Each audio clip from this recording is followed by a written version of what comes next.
I'll take you. Extend this emergency legislation, this draconian anti-trade union legislation that has introduced swingeing cuts to pay, pensions and conditions of employment of public services without a debate in this House. All right. We're supposed to have new politics, I thought, in this chamber. This is old politics. This is the government bulldozing through legislation without any opportunity to discuss it or to debate it or to vote on it. And I believe that we're entitled to debate and vote on this legislation today. Will you resume your seat, please? Can I just bring it to the attention of the members that when the Business Committee met on Wednesday last, the FEMPI issue was discussed. It was a very important issue raised on the floor. And what was decided was that time would be made available for a debate in the Chamber on the FEMPI issue.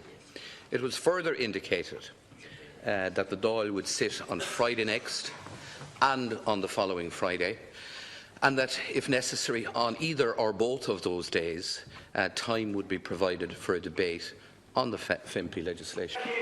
Trying to be helpful. Is what you're telling us, Ceann Comhairle, that the government are prepared to defer the renewal of this legislation until after the debate in the House?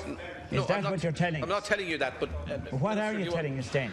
Because there's no perfectly honest, Ceann Comhairle, a debate in a week's time or a fortnight's time is of very little value if the legislation is already extended, and if young teachers, young guards and young nurses can't even pay for their rental accommodation in this country, and if we still have two-tier pay structure in those professions. Resume your seat now, Deputy Healy, please.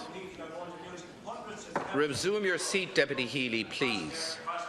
Can we have a little bit of... Can we have clarification that the government are prepared to defer the renewal of the legislation until after the debate?